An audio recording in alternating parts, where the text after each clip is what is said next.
perhaps you can be curious about how during the day you have the ability to concentrate on something. Focus all your attention on it and get completely absorbed in it for lengthy periods and not notice anything else. And perhaps you can remember occasionally recognizing a familiar feeling of increasing comfort in the enjoyable familiarity of a favorite activity. Perhaps the memory of going for a long swim at a very scenic location, or perhaps a favorite memory of a long bushwalk, possibly pausing to admire the view, the sights, sounds and smells of nature. Take in a deep breath. Lift your face to the sun and close your eyes, and notice how your heart is beating more slowly, and the beautiful feeling of relaxation in your chest as you breathe out slowly, and you can feel like you're floating.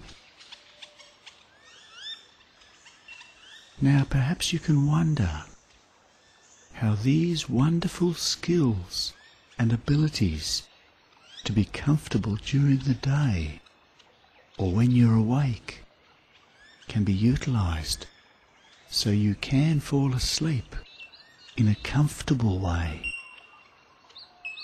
Or if disturbed, you can fall asleep again very quickly and easily, effortlessly, whenever you like. Perhaps like a hibernating bear in a previous life. And perhaps you can wonder if your wonderful skills of concentration and your ability to focus all your attention on something very comfortable, perhaps something very enjoyable, or the memory of something very comfortable or enjoyable, can comfort you, and you can be free of pain. And that reminds me of some people who find it useful to consciously avoid using the word pain or its concept in their thinking. For these people, a 9 out of 10 pain is a 1 out of 10 comfort. They like to be asked, "How's your comfort today?" So they can answer 1 out of 10 and possibly growing. For these people, the glass is 10% full, never 90% empty. Now that reminds me of a story about Paddy McCoy, a senior partner who worked from home in a patent attorney firm.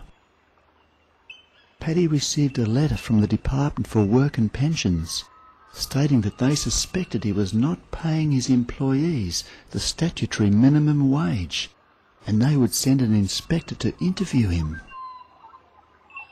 On the appointed day, the inspector turned up. "Tell me about your staff," he asked Paddy. "Well," said Paddy, "there's the articled clerk. I pay him $240 a week, and he has a free cottage and car. Then there's the live-in office manager. She gets $190 a week, along with free board and lodging. There's also the half-wit. He works a 16-hour day, does 90% of the work, earns about $25 a week, along with a bottle of whiskey, and, as a special treat, occasionally gets to sleep with my wife." "That's disgraceful," said the inspector. "I need to interview the half-wit." "That'd be me then," said Paddy.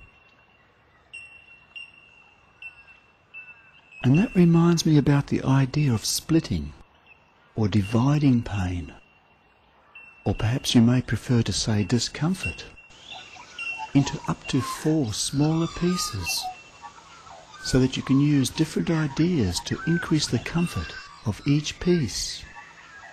And sometimes 1 or 2 of the pieces can dissolve as an obvious solution appears to you. Now in this idea, the first piece of the discomfort is physical.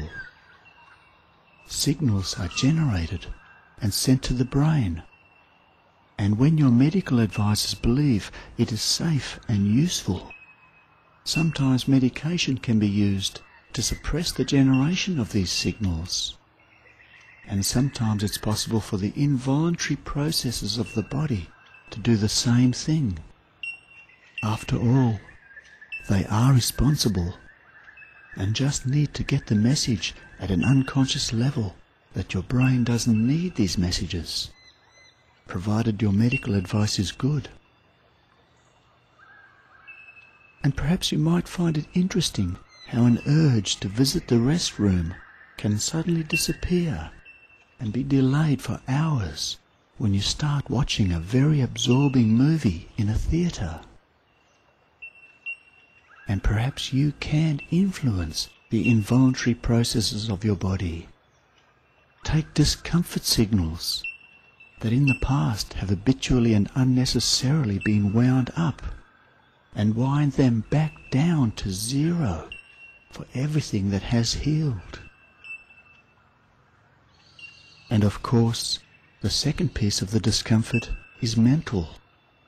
How any signals that are still generated are processed at a conscious level, not giving recognition to inconsequential discomfort, or perhaps noticing the inverse of discomfort, noticing the comfort as the only legitimate state worthy of its own constitution.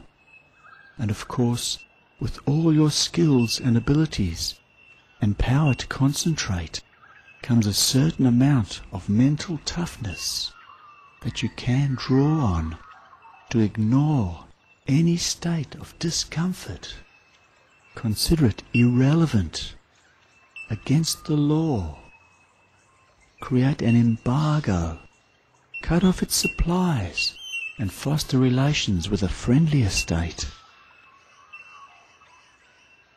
And possibly you've guessed that the third piece of your hopefully dwindling discomfort is emotional, which is important because it affects how much any discomfort you may have bothers you. And of course, when you're on top of the world, nothing bothers you. And it's a common belief that the more immersed in life a person is, doing fulfilling things or useful things, the happier they are. And lastly, the fourth piece of your now hopefully rapidly disappearing discomfort is related to your spirit, your hope for the future, your belief that things can and will work out, or at least your thinking that there is a possibility, however small, that what you want to happen can happen. Now you might be curious how you can become completely immersed in something you love doing without actually doing it, or whether you can become completely immersed in the thought or memory of something you love doing. And perhaps you might be curious to see if you could describe to yourself in words, or perhaps thoughts or feelings, all the sights, sounds, smells, and other sensations and thoughts and feelings of doing something you love doing. And at the same time, as you continue to do that, perhaps you can notice some comfort somewhere.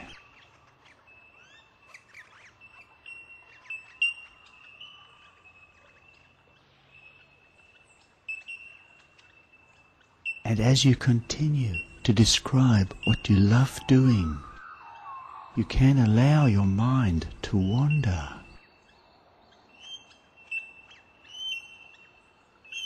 And you can do whatever you like.